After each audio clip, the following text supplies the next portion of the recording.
this longitude and latitude system played themselves. Now the second proof we will be using is called photographic evidence. Photographic evidence. For this, I am going to take one of NASA's images of the globe. If you don't know, NASA is one of the main groups trying to cover up the fact that the Earth is flat. However, if I were to load one of their images into a 3D modeling program and view it from the side, you can see that it disappears, which shows the Earth is indeed flat. This method works on every single image of the globe. Again, I encourage you to pause the video and try this out yourself. Now, the third proof we will be looking at today is known as the auditory proof.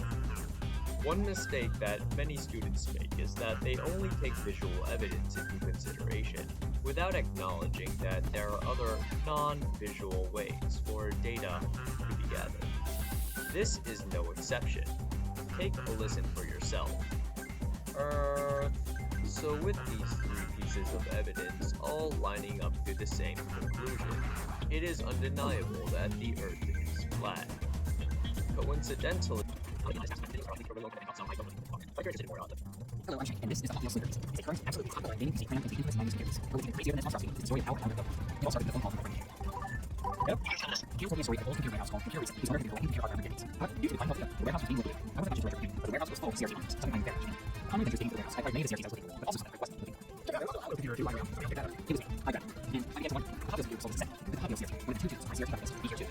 Well, I didn't find a Hot Wheels CRT or any Hot Wheels accessories for that. In a desperate last ditch effort to make sure everyone there was aware, I was on hunt for a new playing gold one. Basically, I found one, but I got home, I opened up the Hot Wheels PC and discovered that none of the completely broken down. Since destroying the stock option, I wanted to take a new life as a sleeping game PC. My budget for the funds so I began accumulating stock options. Many teams forward, holding the right processor, and SSD cards 550. The card came, I did go to my remaining parts, spending around $300 on GTX 1650 super graphics card, 16 gigs of RAM, and a little below. I got to work assembling, with the only required modification being high level back on full frame for GPU. And with an afternoon work, I had an older mid-range computer and a Hot Wheels chassis with no sensors. Not something cool enough for video, but at least it. Well, it turns out word about the Hot Wheels CRT got around. Not one, but two of them, so the BMW retro computing community had Hot Wheels CRT. Abraham had a monitor and a keyboard, albeit a second monitor and buttons. Rather than making it, I decided to LTX 20, where I did running with Etherkits. Then this thing happened in 2020 and plans changed. Nevertheless, I continued to keep my eyes out for other Hot Wheels computers, slowly working my way closer to these. But then three got interesting when I received another message from David with a very special surprise. As some of you may know, the Hot Wheels PC had a sister, and her name is Barbie. David hooked me up with a PC model along with the original box and much of the original package. I could both Hot Wheels and the Barbie PC, walking away from this with no one knowledge. And while the game was a complete set, I was on my way there as I tracked down more and more votes. I was convinced nothing, so I was on my way to getting the signals. That is, until one Friday when I was watching the launch. Let me get now.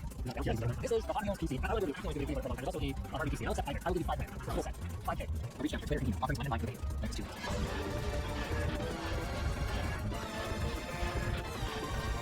People who own these parts now believe because a single YouTuber was willing to pay $5,000 for one, and everyone was willing to pay that much. Listing prices skyrocketed as Savior versus, despite the fact that nobody is actually buying them. These PCs really are better, but are rarely sold in more sense. At this point, I felt pretty good. There was no way I was going to be able to afford to buy remaining parts at really inflated prices and buy the computer parts space. Project was it.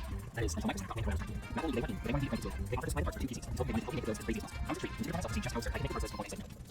They did it. So, armed with Help me make the builds as crazy as possible. I was intrigued and took it upon myself to see just how absurd I could make the parts list before they said no. They didn't. So, armed with a new with Amy in a win easy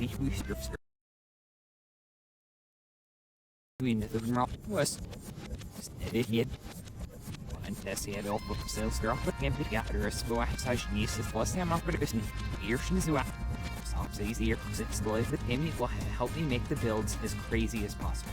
I was intrigued and took it upon myself to see just how absurd I could make the parts list before they said no. They didn't. So, armed with a new hopped in my car and headed to Micro Center to take on my first ever big budget project. For the uninitiated, Micro Center is a computer retail store that's basically a haven for nerds. The store is just aisles and aisles of cool stuff and more than just computers. They have a whole maker section with supplies and tools like 3D printers and soldering equipment. But by far, my favorite part about Micro Center is their massive computer component selection. I'm looking for a keyboard that says, "I'm a Barbie girl in a Barbie world." Funny enough, back when I used to work for one of Micro Center's now defunct competitors, I still purchased my CPU and motherboard from Micro Center because their prices were lower than my employee discount. They have an online PC builder tool to easily make a list of compatible parts available for same-day in-store pickup. Or, for an added fee, you can have a technician assemble the parts into a gaming rig for you. Micro Center also has a promotion where, if you walk into the store with a coupon, they'll give you a free 128 gig flash drive with no purchase necessary. I'll have a link to that coupon in the description.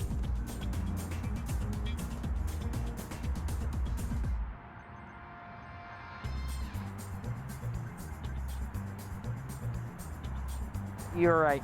I don't think it's gonna all fit. Do you think you could pick me up in the Jeep?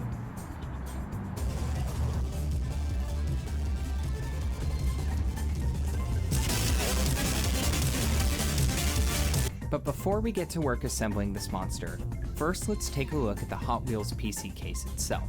And more importantly, why building a high-performance gaming PC inside of one of these is not a walk in the park. To open the computer, first we need to remove these screws. Then, the main chassis slides right out. This metal frame houses all the computer parts, while the Hot Wheels body is just a shell that slides over it. Right off the bat, you can see there is not a lot of space to work with. Unplug some cables, remove a few screws, and the floppy drive tray slides right out. This tray holds the floppy drive and two 3.5-inch hard drives. 2 more cables, 4 more screws, and the CD-ROM drive slides right out. The motherboard is mounted to a metal plate on the back, which, after removing 2 screws, slides right out. This plate has screw mounts for mini ITX and mini GTX motherboards. Anything larger will not fit. The power supply is like a weird SFX power supply, with mounting ports on the short side rather than the long side. The Hot Wheels power supplies were infamous for their high failure rate, which was supposedly so bad it led to the company producing these PCs to going bankrupt. And to be honest, pretty much everything about this computer's design and construction is pretty awful. Finally, we gotta talk about the fan. This single 80mm case fan is mounted to the only case fan port on the entire PC.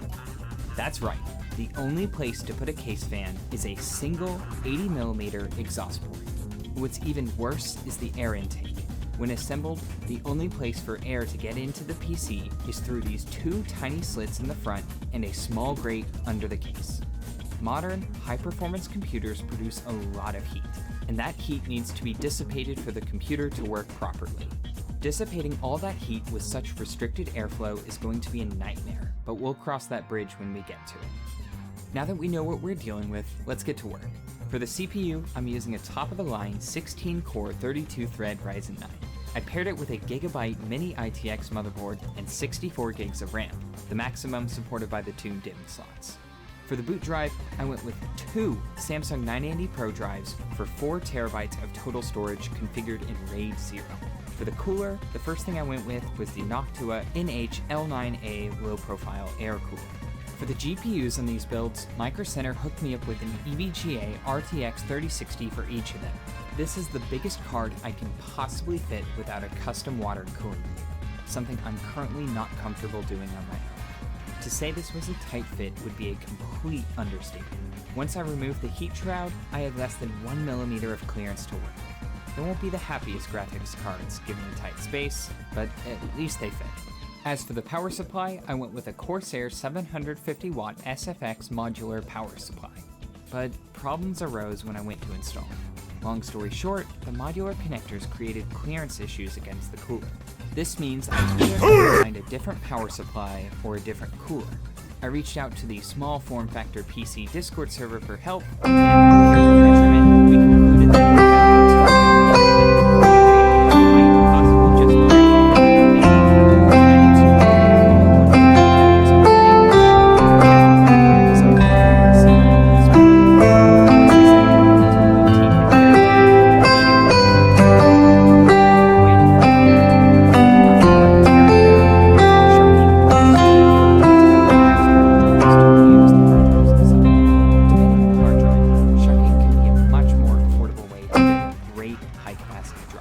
Mine had white label 7200 RPM helium-filled enterprise drives, which is pretty neat. I installed them in the floppy drive bay, giving me 28 terabytes of additional hard drive storage. To get the floppy drive working, I purchased a simple USB to floppy adapter. To save space, I replaced the connector with a direct solder connection and replaced the USB connector with a connector to plug directly into the motherboard. I can confirm that the floppy drive works, but this is the only floppy disk I have, and I don't feel comfortable opening its contents. Once my cooler arrived, it was time to rebuild the PC. This time, I was using a fancier Asus motherboard and the new CPU liquid cooler.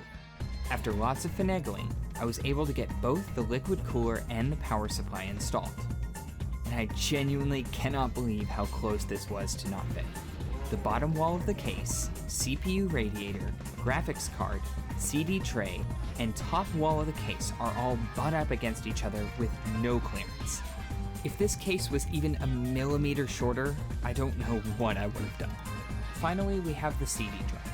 Frequent viewers of my channel know I am not a fan of optical drives, but since this isn't a portable, battery-powered project, I'm willing to make an exception. While I could have used the original CD drive, I wanted to take things a little further and pack in a Blu-ray drive instead. Micro Center loved the idea and overnight shipped me 2 Blu-ray burners without a second thought. And after a little bit of painting, I had a matching Blu-ray burner for each computer. So, after routing power and data for everything, I powered it up, tweaked the BIOS, installed Windows, and got to work testing. I ran the Shadow of the Tomb Raider benchmark on default settings, and as I suspected, the cooling was nowhere near adequate. Both the CPU and GPU were pegged at over 90 degrees Celsius. That is way, way too hot. Running the chips at those temperatures continuously will eventually toast them. But fortunately, I had a backup plan. Allow me to introduce my brute force solution. Some call it the PFR0912XHE. Some call it the Blowimatron. But no matter what you call it, there's no denying its ability to go brr. Alright, here we go.